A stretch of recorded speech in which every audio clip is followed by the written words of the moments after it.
In a frosty Canadian park, hidden deep beneath layers of thick ice, scientists discovered a bizarre skeleton they named the Frozen Dragon.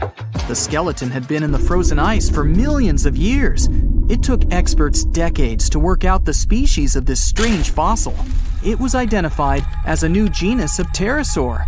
Pterosaurs were massive flying reptiles with wingspans of over 16 feet. Their heads were 3.5 times the size of their bodies. Pterosaurs lived 76 million years ago when they soared above the dinosaurs. Scientists described them as the biggest, meanest, and most bizarre animals that ever flew. The new genus has been named Cryodragon boreas, which translates to Frozen Dragon of the North Winds. In 2013, a young mountaineer was climbing one of the tallest mountains in Western Europe, Mont Blanc. He noticed a strange metal box poking out of the snow. The mountaineer pried the box open and found that it was filled with precious rubies, emeralds, and sapphires. The climber immediately handed the box to the authorities. It was discovered that the box likely belonged to a passenger on one of 2 flights from India that crashed into the mountain over 50 years ago. The box was valued to be worth over $200,000, and authorities are still searching for the heir to the small box of treasures. In northwest Siberia in 2007, a reindeer herder was on an outing with his sons when he noticed something strange in the ice. The man realized it was a frozen mammoth calf and immediately contacted the local museum. The calf was named Luba and was the best preserved mammoth mummy in the world at the time of its discovery. Luba had been in the ice for 41,800 years and is around 30 to 35 days old. From trunk to tail, the mammoth calf is roughly the same size as a large calf. If you're interested in seeing for yourself, Luba travels to museums all around the world. On the frozen continent of Antarctica, covered in layers of ice and snow, is Mount Erebus, the frozen volcano. The volcano was discovered in the middle of an eruption in 1841 by explorers on an Arctic expedition. The volcano is over 12,000 feet tall and has been active for the last 1.3 million years. Deep within the middle of the volcano is a huge crater filled with large volumes of molten lava. The volcano has occasional explosions, which means it's classified as being in continuing eruption. However, these eruptions are nothing to worry about because they're generally rather small. Back in 1991, 2 hikers were traveling across the Italian Alps when they stumbled across a body that they presumed to belong to a recently lost hiker. The duo trudged back down the mountain to report their unfortunate findings. Once the remains were recovered, it was clear that the body was not recent at all. Scientists determined that the Iceman was more than 5,000 years old and named him Otzi. The discovery was unlike anything scientists had ever before seen because the body was so well preserved. For years, Otzi was studied by scientists who discovered that our ancestors have a lot more in common with us than we ever knew before. Otzi was covered in ink body art. Research done on the contents of his stomach revealed that his last meal was dry cured meat, similar to the bacon we eat today. Otzi has at least 19 relatives living today, somewhere in Central Europe. Scientists were researching ancient squirrel burrows in Siberia when they came across something interesting. One of the squirrels had hidden away precious seeds deep beneath the ground. The seeds had been encased in ice for 32,000 years. The seeds were for the flower Silene stenophilia, which had long since gone extinct. Amazingly, scientists were able to recover plant tissue from inside the seeds and grow an entire crop of flowers. They've since reintroduced the previously extinct flower to natural habitats all across the world. In 1930, a team of Norwegian scientists sailed around the Arctic Ocean, conducting research on the seas and glaciers. They reached White Island, a dangerous and icy land no human had set foot on before, or so they thought. The scientists were shocked to discover the tip of a small boat sticking out of the snow. Frozen inside the boat, they found scientific equipment and various personal items, including a jacket monogrammed S.A. Andre. They had discovered the wreck of the famous André Arctic balloon expedition. In 1897, Swedish explorers, led by André, attempted to travel to the North Pole by hydrogen balloon. No one had ever heard from them ever again. People only found out what happened to them when the wreck was discovered 33 years later. It turns out that the balloon had crashed on White Island only 2 days after departing from Sweden. The explorers traveled along the island on a small makeshift boat, but were unable to make it any further. The best preserved woolly mammoth ever found was discovered in an area of permafrost in Siberia in 2010. Scientists named the frozen mammoth Yuka, after the small village near where it was found.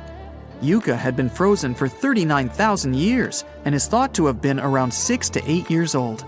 Because Yuka is so well preserved, it has been studied for years and provided new information about mammoths. In 2019, scientists reported that they were able to activate cells taken from Yuka's tissue. Maybe one day we'll have woolly mammoths roaming the land. From looking at pictures and videos of Antarctica, the continent appears to be freezing cold, covered in snow, and flat, except for a few small hills. Scientists believe that too. When studying the Gomburtsev Mountains in the early 2000s, they were shocked to discover that the small rocky hills were actually the peak of a gigantic mountain formation under a mile of snow. Using radar technology, researchers worked out that the mountains are really around 10,000 feet tall and sprawl across 750 miles. This is around the same size as the European Alps, except hidden under tons of ice and snow. At a gold mine in Siberia, a businessman was examining a nearby river when he noticed something interesting in the frost. It was a small woolly rhino calf that was later named Sasha. The woolly rhino has been extinct for 15,000 years. It's thought that Sasha could have been frozen in the ice for up to 39,000 years. Sasha is unique because it's the only full-body woolly rhino to have ever been discovered. Glaciers around the northern Italian town of Pelo have begun to melt. Artifacts from decades and even centuries ago have been discovered pouring out of the ice. Personal belongings from soldiers have been found, things like diaries, photographs, and even love letters. Historians have even uncovered an entire cabin preserved beneath the ice. The cabin was filled with hard metal helmets and clothes. In 1845, Sir John Franklin embarked on an ill-fated expedition to the North Pole. The crew traveled on 2 ships, HMS Erebus and the ironically named HMS Terror. The expedition met with disaster, and both ships were lost to the icy waters. In 2016, the HMS Terror was discovered by a team of researchers. Despite being lost for 170 years, the freezing cold waters had maintained the ship in pristine condition. Scientists described the ship as frozen in time. Dinner plates and glasses were still on shelves, beds and desks were still in order, and even the passengers' luggage appeared to be in good condition. The HMS Erebus was also discovered nearby, but due to changing water conditions, the ship wasn't in great shape. The glacial ice surrounding a mountain passageway in Norway that was notoriously used by the Vikings has revealed hundreds of ancient artifacts. One of these artifacts was a giant unopened wooden box that was welded together. Researchers were beside themselves with anticipation, waiting to open this box. They believed it would be filled with Viking treasures or artifacts that would give us an insight into ancient society. When they opened the box, all that was inside was a plain old beeswax candle. It turns out that this box wasn't actually as old as they thought it was. By analyzing the candle, they discovered that the box dates back to the 17th century. The age of the Vikings had ended by the 11th century. It's likely that the candle box belonged to a farmer who was shipping it from his summer farm to his winter farm to light up the long nights.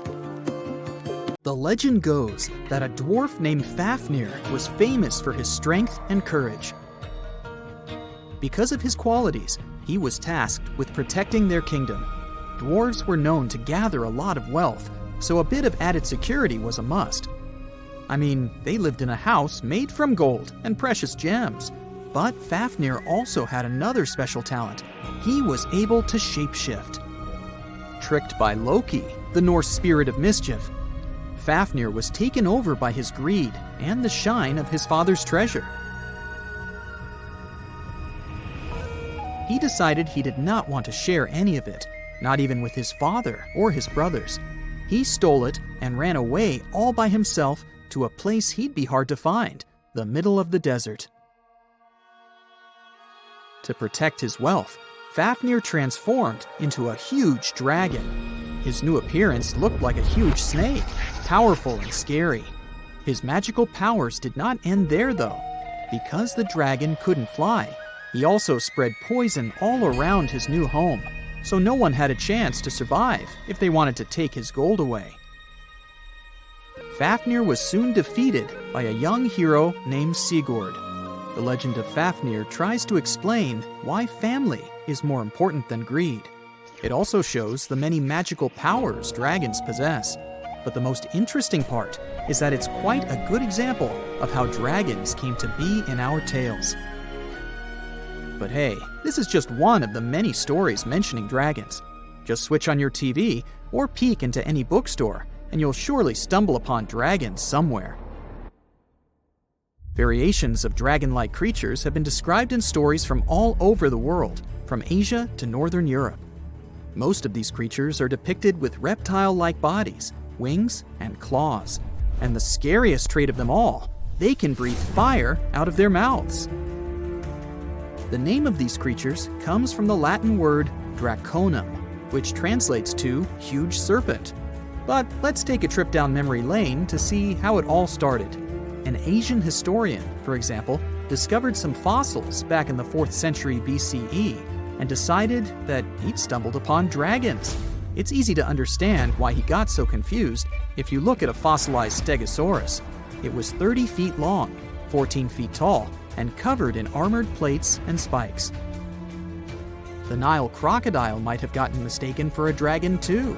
It still exists today and lives in sub-Saharan Africa. But it may have been more popular in ancient times. When reaching maturity, Nile crocodiles can grow up to 18 feet long. But that's not all. It can even walk with its body off the ground, and some were even pictured standing on their 2 back legs. Goannas are dragon-like lizards that live in Australia. Large as they are, they also have razor-sharp teeth and claws, and are also known to even produce venom. It's easy to see why goannas may be the source for the Australian version of dragons. When humans first discovered whale bones back in the day, we had no idea these animals lived in the sea. Given their size, we surely must have thought they were dangerous. And because we rarely see whales, if we don't go underwater of course, they were poorly understood and easily mistaken for dragons too. Probably the most interesting source of dragon mythology is actually the human brain. In a book called An Instinct for Dragons, there was a theory which claimed that dragons existed in almost all ancient cultures because we had evolved to fear large predators to survive. We aren't the only mammals to do this. Monkeys have an innate fear of snakes and large cats too, for example. When you combine these natural traits with folklore, you get a lot of dragon stories everywhere, adapted to each region. Reptilian beasts with magical powers date back as far as the origins of human civilization itself. I'm talking about ancient Mesopotamia. Humans back then used to believe in all sorts of creatures, but their head spirit was Marduk, the patron of the city of Babylon. If you look at the artwork from back then, Marduk was depicted with a snake-like dragon at his side. It could be either nice or vengeful, depending on what mood it was in. If you want to sign up to become a dragon, the first thing they'll ask you at the interview will be if you can breathe fire, of course. So scientists have tried to look into some ways that could make it real for dragons to breathe out fire without damaging their throats. To do that, they examined the bombardier beetle. This eccentric insect can pack up some really hot substances in its belly. Once the creature gets bothered by something, it shoots out a fiery load of chemicals. In all fairness, it's not really fire, but it does burn, so it's close enough. Going back to dragons, they'd need to have similar glands in their throats to produce the same effect. But where do dragons come from? They didn't just appear out of nowhere, regardless of the source you consult. Some tales, like that of Fafnir, say that even humans can turn into dragons, but the most popular theory is that dragons start out as eggs. Some sources even draft a series of stages a dragon has to go through during its life. Everything starts with hatching. Dragons are said to eat their way out of those shells and break the sides of the egg. Then there's the wormling stage, which is what dragon specialists, or dragonologists if you like, call a newly hatched dragon. It's still small and weak, but don't worry, it can take care of itself pretty well. The rest of a dragon's life stages are pretty self-explanatory. There are grown-up dragons, then ancient ones. A dragon's life ends when it reaches the Twilight stage. Some sources claim dragons never stopped growing. Others even say they never reach the end of their lives. They just pass on to another type of spiritual existence. Dragons are known to be the symbol of a lot of different things, but that all depends on their origin. In some regions of Asia, they are known to bring luck, power, and wealth. To become a powerful warrior in Britain, you'd need to first defeat a dragon. That's why you often see them on flags. The flag of Wales, for example, has a large red dragon on a green and white background. Western stories aren't as nice to dragons. They are often seen as evil and vengeful. Another myth associated with dragons is that they love gold and precious stones. This greedy side of their temperament seems to date back to ancient Greece, where dragons were tasked with guarding treasures. Some of these guarding dragons were seen in such tales as The Hobbit and in the Harry Potter series. As for dragons' magical abilities, they also vary a lot. Some were said to have blood with supernatural properties. Some were rumored to be able to speak. Others were famous for their wisdom. A lot of dragons in ancient literature could fly or shapeshift, even into humans. Some real-life creatures got their names thanks to bearing a resemblance to dragons, like the dragonfly that has more than 5,000 subspecies we know about. It got its name from folklore tales, as Europeans in the Middle Ages saw it as an evil insect. Dragonflies were accused of some really nasty things, like biting people's eyes and mouths. But the creature that resembles mythical dragons most is a reptile called the flying dragon. They're seen in wooded areas of Southeast Asia. They don't really have wings per se, but parts of their ribs are elongated to support some extra skin that allows them to leap through the air between trees. Those wings are also brightly colored and contrast with their brown bodies. In the past 30 years, scientists have made an incredible discovery of a new creature living deep beneath the surface of the ocean, and the name of the creature is the harp sponge. Now, if you're wondering why it took so long to come across this animal, then I might have the answer. These creatures typically hang out at a depth of roughly 11,100 feet beneath the ocean's waves. This sponge species was first discovered off the coast of California thanks to a robot that was sturdy enough to explore those crazy depths the ocean has to offer. This is no doubt an area of the planet where even the most benign-looking creatures can be potentially dangerous. But even scientists were surprised to find that this creature was more than just a sponge. Now, this might seem obvious, but the harp sponge got its name because its basic structure, referred to as a vein, is the same shape as a harp. Each vein is made up of a horizontal branch supporting several parallel vertical branches. But don't let the harp sponge's fanciful and amusing appearance or its non-intimidating name fool you. Yeah, the harp sponge is very much a deep-sea hunter. It has a unique ability to capture and envelop small animals using its rhizoids, short, thin fibers. With their help, the harp sponge clings on to the soft, muddy bottom and catches tiny creatures that get swept into its branches by deep-sea currents. Uh-oh. Other sponge creatures often feed by pulling bacteria and bits of organic matter from the seawater and filtering them through their bodies. But not our harp sponge. Instead, it snatches its future meal with minuscule barbed hooks that cover each of the harp sponge's branches. Now, harp sponges prefer tiny crustaceans like crabs, crayfish, shrimps, and prawns. Once the harp sponge has one of them in its clutches, it envelops the animal in a thin membrane before slowly beginning to digest it. So pal, what's eating you? Oh, Harpo? Too bad. Researchers believe that harp sponges use this method of feeding because there aren't enough nutrients that deep down. This makes traditional filter feeding less effective. Research has shown that the creature is still in the process of evolving. Early harp sponges researchers found only had 2 veins, but later scientists discovered other harp sponges that had 6 veins. The harp sponge might have evolved this elaborate candle holder-like structure to increase its surface area. In general, harp sponges typically grow up to a length of 1 foot, but researchers have seen a creature that was 2 feet in length. The harp sponge is not only very unusual, but also beautiful to look at. See those tiny white balls on top of the branches? Now, why don't we look at some other creatures that live below the photic zone of Earth's oceans? The photic zone means the area beneath the ocean's surface that still receives some sunlight. Thanks to this, there are loads of different creatures and organisms living there. Any animal living beyond this layer qualifies as a deep-sea creature. The Tomopterus worm is a segmented worm you can find in the twilight zone of the ocean. This is the area that lies between 650 and 3,300 feet beneath the surface. These creatures are often no more than 1 inch long, but the largest of them can grow up to 1 foot. While swimming around and feeding, these worms do what researchers describe as an amazing smooth dance. That's because the creatures can swim extremely quickly and maneuver at tight angles with ease. Now, I know most people hear the word worm and think of the common earthworm, so it's quite interesting to know there's a deep-sea worm out there that never leaves the water during its entire life.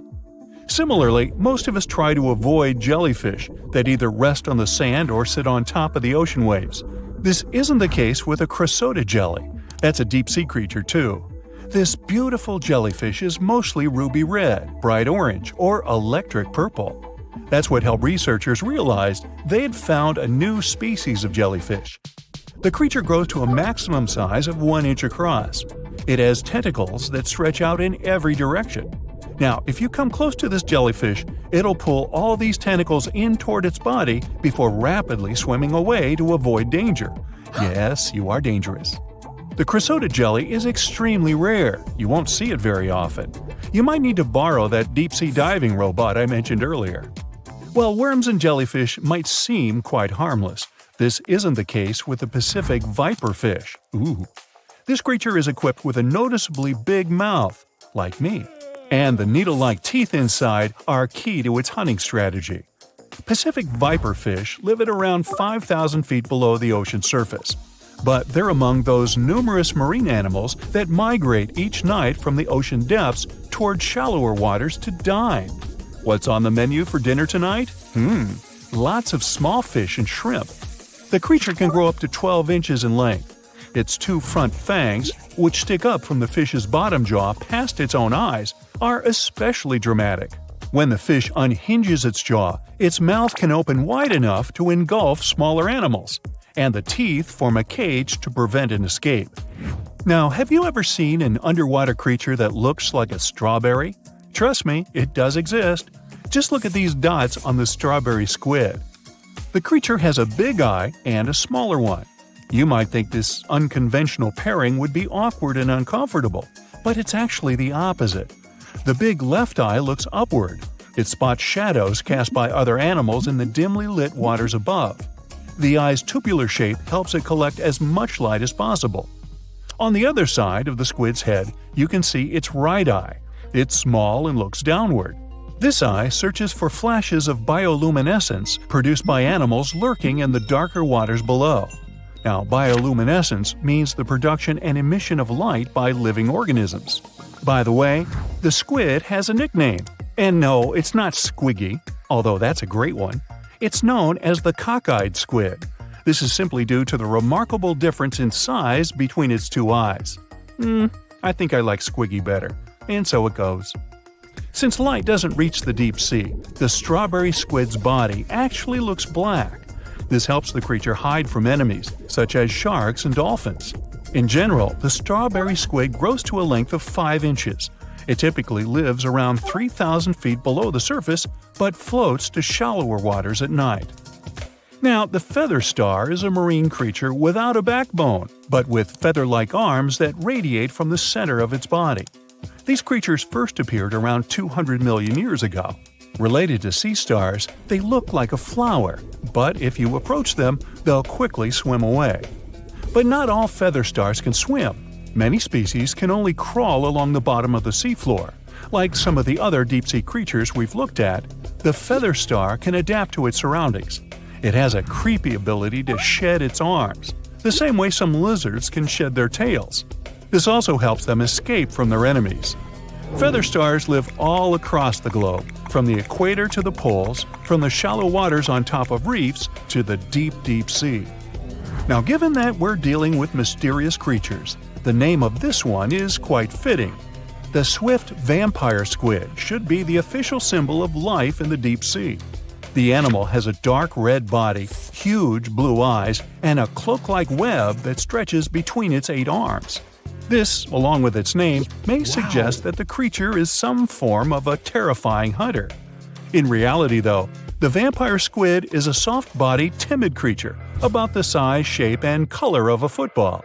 It grows to roughly 12 inches in length and lives 3,000 feet below the waves. There's almost no oxygen there, but also relatively few predators. Whew, I think I'll need to decompress from this one. The giant shark that terrorized the oceans some 20 million years ago. For 13 million years, this 60-ton beast dominated the warm waters of our planet. Though, some believe that the Meg still lives in the most remote and deepest parts of the ocean. It's a hot summer day. It seems only logical to go for a swim in the sea. You're floating on your back, completely relaxed. Your eyes are closed. Your breath is even. Water's pleasantly cool around your body. A light breeze touches your face.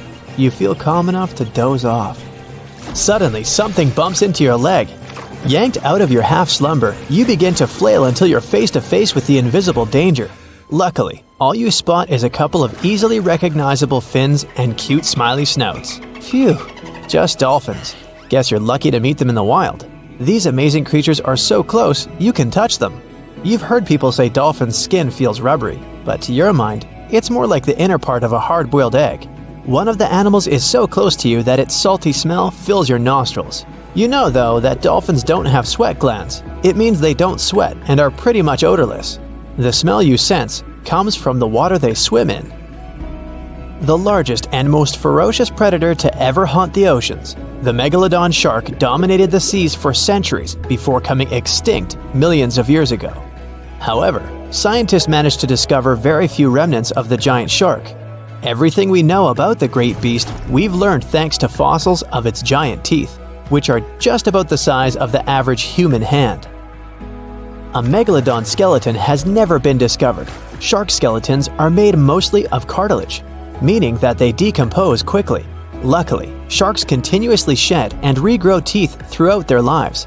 One shark can go through 40,000 teeth in a single lifetime. Scientists have managed to study different types of shark species based on their teeth alone. The megalodon shark had around 276 teeth. When they fell out, those teeth landed in the seabed where they stayed for millions of years, fossilizing. Scientists found those teeth, and they're the only real record we have of the megalodon's existence. Megalodon teeth have been discovered all over the world. It means that unlike other marine animals of its time, the megalodon was intercontinental. Even today, most sharks and marine animals tend to stick to one sea or ocean.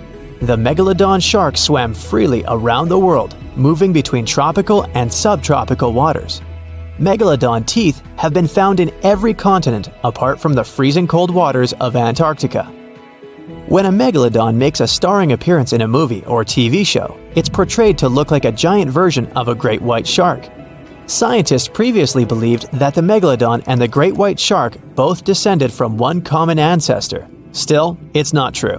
In fact, it's more likely that the megalodon was the arch-enemy of the great white shark's ancestor, the broad-toothed mako shark. That means Megalodon wouldn't have looked so similar to the great white after all. In reality, the Megalodon would have a shorter nose than the great white, along with longer pectoral fins to give the giant shark a stockier and more threatening build. They both had an excellent sense of smell though, so even in prehistoric times, it wasn't a good idea to go swimming with a chunk of raw meat in hand. And it certainly isn't safe now. Whether the Meg's hiding somewhere in the depths, which some still believe is true, or it's gone forever, younger cousins will still be there waiting. Also, both of them like to go after big marine mammals, so they would certainly have things to do together. That is, until the Meg got moody and accidentally ate its friend. You never know.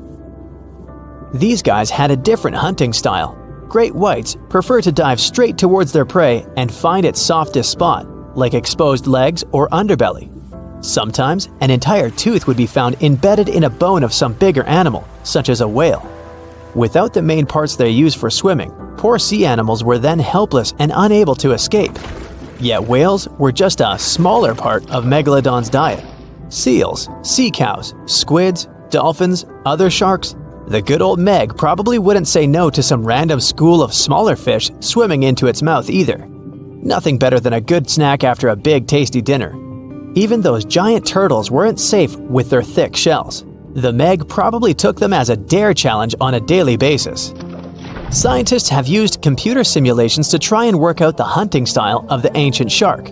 Using this technology, scientists have discovered that the Megalodon's attack style was very different from that of modern-day sharks. Modern sharks dive straight for their prey's most vulnerable spot, for example, the soft underbelly of a seal. The Megalodon's teeth were uniquely suited to biting through tougher areas of cartilage. So, evidence suggests that a Megalodon would first chew the tougher fins of their prey, rendering them unable to swim away before launching into their final attack.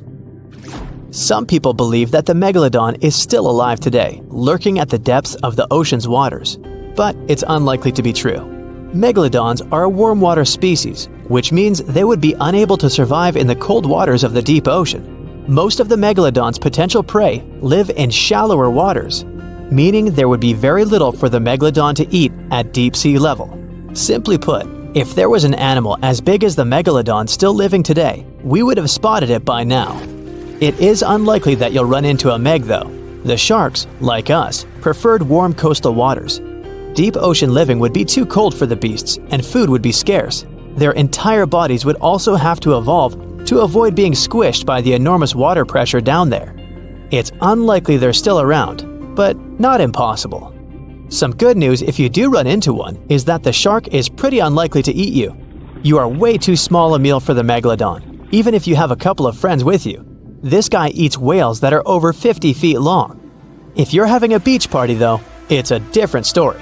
In a beach full of swimmers, the shark very well might creep up, scooping several humans into its giant mouth without even chewing. The fearsome name Megalodon comes from two Greek words, megas, meaning big, and odont, meaning tooth. Combined, they mean big tooth, and it certainly lives up to its name. Just one of its chompers is the same size as a human head. It had 276 humongous teeth in total, across 5 terrifying rows. In all of history, only a couple of saber-toothed cats and the T-Rex had consistently bigger teeth. Now that's a showdown I'd like to watch. The Megalodon vanished millions of years ago, leaving only huge teeth to be found by modern archaeologists. They literally disappeared with very few traces left. Scientists believe that over time, deep sea levels dropped and the ocean's temperature went down rapidly. Over a third of all marine life was wiped out as the oceans cooled and the number of animals at the bottom of the food chain plummeted. This had a catastrophic effect on the hungry predators at the top. Sorry guys. It became way too cold for these sun-loving sharks too, which made it difficult for them to reproduce since they gave birth in warm waters. The Megalodon is usually described as a sort of great white shark, but this is just a common myth. In fact, the ancestors of today's great white existed at the same time as the Meg, but they weren't best buddies and were even in competition with each other. The great white shark was a better hunter using its smaller size and agility to snap up the Meg's prey quickly. They were also known to eat Meg pups, who were only half their size. This didn't exactly help the whole extinction thing. While a great white was no match for an adult Meg in a head-to-head fight, they sure weren't scared of stealing their food. This only left the bigger fish and whales for the Meg. But its food supplies began to run out as whales swam to the cooler new seas. The whales adapted to prefer the colder temperatures, leaving our friend the Meg behind. The megalodons either starved or were frozen into extinction by the Ice Age. Rather than a great white, the megalodon is more like a modern bull shark. It had a short snout, a flat lower jaw, and huge pectoral fins to support its massive weight and size. As scary as they are, these sharks were actually caring family guys. Several megalodon nursery areas have been discovered in Florida, Maryland, and Panama. They gave birth to their young in shallow water environments. We know this from discovering loads of tiny megalodon teeth found in these areas. I wonder if they had nannies too. What's the scariest predator under the ocean? The crocodile? Huh, I don't think so. Loch Ness Monster? Please, it never existed. How about the Kronosaurus? Well, it is extinct, but you might be onto something. Let's take a look at what it'd be like if these creatures were still around today. First things first, what on earth was it? The Kronosaurus was a marine carnivore that lived in the cool, high-latitude Eromanga Sea. It covered vast areas of inland Australia between 90 and 120 million years ago, during the early Cretaceous period. Near-complete fossils of the creature were also found near Colombia, which is a country that has a noted connection to prehistoric reptiles and turtles. This fact makes it extremely possible that the monster I'm about to describe existed worldwide. You might have heard saurus and thought, oh, it's a dinosaur. But these were actually reptiles. They were the largest member of the Plesiosauridae family, referred to as plesiosaurs. Fossil evidence suggests they weighed over 20,000 pounds and were roughly 30 feet in length. Just to put that in perspective, the longest crocodile ever measured was a saltwater crocodile by the name of Lolong from the Philippines. It was 20 feet in length and weighed just under 2,500 pounds. And that's still 10 feet shorter and incredibly lighter than the average Kronosaurus, making the crocodile seem like nothing more than a glorified goldfish in comparison. Despite its terrifying length, the most physically daunting feature of the Kronosaurus was its head. Its skull was about 8 feet long, which was actually proportionally large given the size of its body length. Anything that was unfortunate enough to end up inside the Kronosaurus's mouth may have been given false hope. After all, the teeth of the beast weren't actually that sharp. On second thought, I take that back. I wouldn't feel confident around a toothless snake, let alone being inside the mouth of this monster. But it's true that the Kronosaurus's teeth weren't sharp, especially when compared to other carnivorous reptiles, such as crocodiles and alligators. The teeth of this prehistoric sea creature were instead conical. This means that they were cone-like in shape. Unfortunately, this lack of sharpness didn't make them less dangerous. The teeth were enormous and could be up to 12 inches long from the crown tips to the bottom of the roots. This obviously meant that the Kronosaurus had an extremely powerful bite. It was estimated to be up to 30,000 newtons, which is almost twice as powerful as the bite of a large saltwater crocodile. Because of the bluntness of their teeth, they weren't suited for twisting their prey once in their grasp, but the size and shape of the teeth made them perfect for simple open and shut biting. They would have had no problem crushing hard objects such as the toughest of shells any sea turtle could offer. Just like crocodiles, the Kronosaurus is believed to have had a short neck. This may have been an adaptation to allow the beast to successfully catch small evasive animals. Their body, in general, was fusiform and streamlined. This means it was narrowed at both ends and had very little resistance to the flow of water. The Kronosaurus was also equipped with 4 paddle-like limbs. The hind limbs were larger than the front ones. They could span approximately 7 feet in diameter. All in all, this set the Kronosaurus up to effortlessly propel itself through the waters and be an ultimate predator. Predator X, if you will? That's the name that was given to the fossil of a creature discovered near Svalbard, a Norwegian island group, in 2009. The fossil was identified as a 50-foot-long, 100,000-pound monster with a bite force of 33,000 pounds per square inch. This might be the highest bite force of any known animal. Although Predator X is yet to be classified as any specific type of animal, it was definitely a plesiosaur, like the Kronosaurus. And even if it wasn't Predator X, the Kronosaurus was still most definitely a ferocious titan when it roamed Earth's oceans. The Kronosaurus actually got its name from the Greek mythological figure of Kronos, the father of Zeus. Kronos was viewed as a titan from a generation of super powerful beings. So what was it that the Kronosaurus, this terrifying monster, actually feasted on to satisfy its appetite? This creature was known to eat sea turtles, squid, and other larger marine reptiles of that time, such as elasmosaurids and ichthyosaurs. This suggests that if crocodiles existed in the realms of the Kronosaurus, they too might have turned into lunch for the beast. There's evidence from the fossil remains of the Kronosaurus that suggests that they also feasted on sharks, which I know is a disappointment to those of you who view that beast as the king of the ocean. Not when the Kronosaurus was around, my friend. In any case, grounding all kinds of food into small pieces to help digest them would have been difficult without small teeth. This explains the presence of rounded stones found in many of the remains of these sea creatures. Researchers believe these stones may have been swallowed to control buoyancy or to help process food. It's also entirely possible they were accidentally swallowed while feeding on other animals from the seafloor. As if the Kronosaurus even needed to be a meanie with its already existing power and size, there's also evidence to suggest that it indeed might have been. It turns out that after using all its impressive attributes to catch its dinner, the Kronosaurus first liked to play with its food, like a cat does with a mouse. I guess since the hunt was so easy for them, they needed to get their fun from somewhere else. Well, I think now you should have a good idea about these creatures. So let's ask ourselves what it would be like if they were still around today. And by the way, why aren't they? Well, the Kronosaurus was completely finished off by the same KT meteor that took out the dinosaurs 66 million years ago.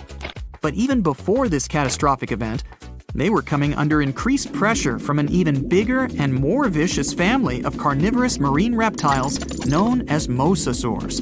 You can't always be a top dog, I guess, or rather, top marine reptile. But what if this never happened, and they were still roaming Earth? Well, this might be obvious, but can you imagine what kind of impact that would have on sea tourism? Based on the impact that famous movies about sharks and killer whales had, what do you think the presence of a Kronosaurus in the ocean would do to beaches? The very creature that would eat sharks and whales for breakfast. Beaches would certainly become a great place to go for a quiet walk, because nobody else would even be there. And what about such activities as boating, surfing, and scuba diving? You think anyone would dare try them, knowing that this 30-foot beast could be lurking beneath them? Let's give humans some credit and assume most of them wouldn't. This would cripple the global sea tourism industry, which is responsible for earning roughly $143 billion every year. Just to make sure this shocking point hits home, the most expensive yacht to ever roam the ocean was called the History Supreme. Its master bedroom was believed to have a statue made of T-Rex's bone and a wall made of meteorite rocks, as well as a 24-karat gold panoramic wall aquarium. Anyway, this yacht was worth nearly $5 billion, meaning you could buy 38 of them with the money lost in potential damages to sea tourism caused by the Kronosaurus. I'm sure that the yacht's owner was happy the beast never made an appearance in their luxurious aquarium. So luxurious, in fact, that some people believe the History Supreme, reportedly owned by some business genius from Malaysia, never even existed. Rumor has it that it was simply an elaborate hoax fabricated by the supposed designer. Anyway, I don't think the trouble would just stop there. People could actually be in serious danger, regardless of being near the ocean or not. No, I'm not about to tell you that this thing would grow legs, adapt to living on land, and start picking us off one by one. At least, I hope not. I'm just going to point out the damage that the Kronosaurus would inflict through its devastating impact on sea trade. In America, ocean transit accounts for 76% of national trade. On top of this, more than 100 vital pharmaceutical products originate in the sea. I'll also state the obvious and point out that the ocean is a huge food source for us humans. The presence of the Kronosaurus could have a great impact on our relationship with the ocean, something we usually take for granted. A wanderer walking through a desert feels the scorching sun like never before. You can see him from afar thanks to his shining clothes. His long hoodie is covered with foil. It reflects sunlight and protects him from heat. The ground is so hot that shoe soles can melt on it. That's why the wanderer's boots are covered with heat-resistant material. A cloudless sky, barren land, and heat. But the wanderer is not in the desert. He's walking on the ocean's bottom. He doesn't know why this happened, but all the oceans on Earth dried up. It happened almost instantly, and even the greatest minds in the world don't know why. The wanderer knows only one thing. When it happened, his family was on the other side of the ocean. For several months, he's been traveling across this lifeless land, and he won't stop until he finds his family. The landscape around is spectacular. People have finally found out the secrets of the ocean depths. The seabed consists of huge mountain ranges and volcanoes. They fell asleep forever after the water had disappeared. Also, there are huge trenches leading to the unexplored depths of the planet. People had to build bridges to get over these enormous cracks in the ground. But most of the ocean floor is flat plains, boundless, lifeless, merciless. The wanderer's walking across a huge canyon. Once, it was swarming with sea life. The man puts on a gas mask, but not because of a sandstorm. Many fish and other marine inhabitants used to live in such canyons. Now, all that's left is a terrible smell. The wanderer passes by huge skeletons of whales. Among them, he notices dirty tents. People are hiding there from heat. The temperature in the area is much higher than in the Sahara Desert. One of the main functions of the ocean was to distribute heat all over the planet. The sun emits heat and radiation.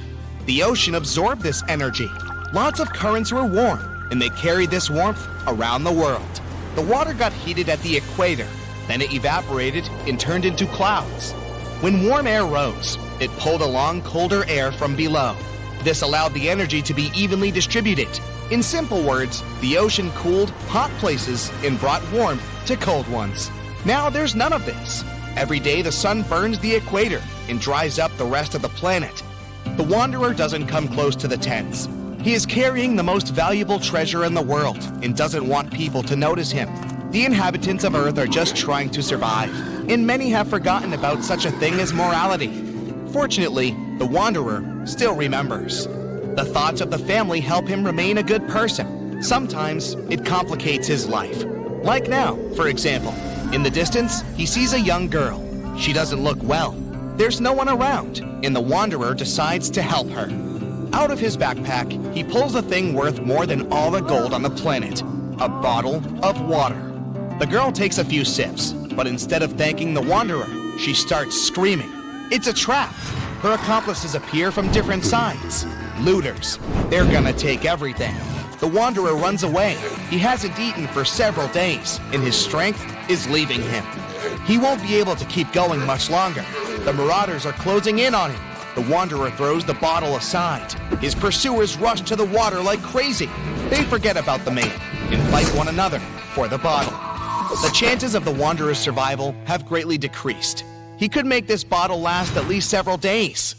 Plus, he's also lost a lot of fluid because of running. In the beginning, there was no panic because of a lack of water. The ocean dried up, but its waters were salty anyway. People still had seas, lakes, and rivers. But the problem was that the ocean was feeding them. When the ocean water evaporated, it formed clouds. These clouds moved all over the world and enriched lakes and rivers with rain. Now, there are almost no clouds. The sun started heating Earth much more. Lakes and seas dried up alarmingly quickly. At that moment, real chaos began. The sun is going down on the horizon. Sunset is near. It's not so hot anymore. The exhausted wanderer continues walking. In the distance, he notices something that makes him stop, take out a small shovel, and start digging quickly.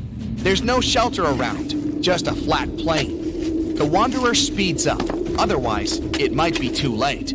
The pit is finally ready. The man jumps down and covers his head with a cloak. A few seconds later, a strong ash storm passes through the entire plain.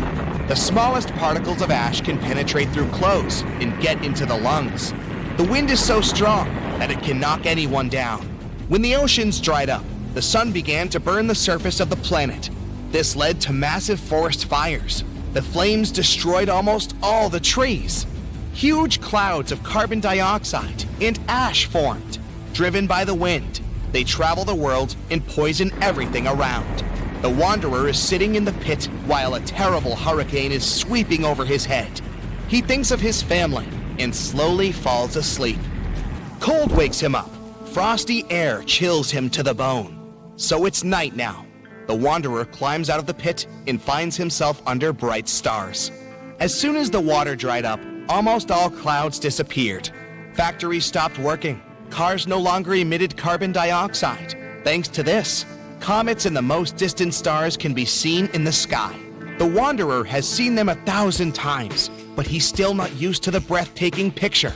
It's like he's looking at the sky through a telescope. An icy gust of wind brings the wanderer back to reality. He won't survive the night if he doesn't find a warmer place. Before, nights were warmer thanks to the energy of the ocean. Now, as soon as the sun goes down, temperatures drop dramatically. The wanderer needs to move to stay warm. He starts walking faster. Soon, he notices some lights in the distance. It's probably other looters. The wanderer goes deeper into the valley. Stars and the moon illuminate his way. Unfortunately, he is running out of energy. He pulls a protein bar out of his pocket, but he needs at least a bit of water to eat it. To digest food, your body needs liquid. If the wanderer eats the bar, he'll only get thirstier. He can't walk and falls to the ground. He checks his pockets and finds a small kerosene tablet. He lights it using a matchstick. A tiny flame protects him from cold. To distract himself from thirst, the wanderer takes out an old MP3 player. He charged it during the day using the solar panels on his backpack. The man puts on headphones. Classical music calms him down. He lies on the ground next to the burning tablet. He needs to gain strength to continue his journey tomorrow. It's morning. In an hour, the sun will start burning the ground again.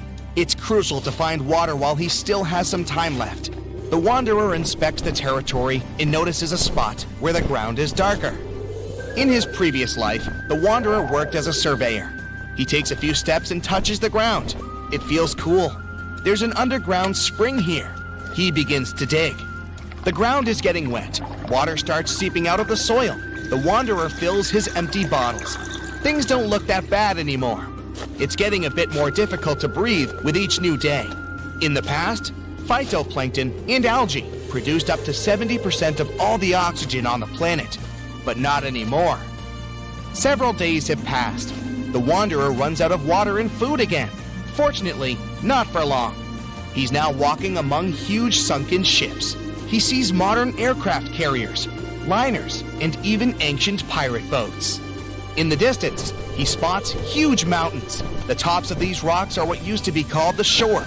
The ocean floor is ending.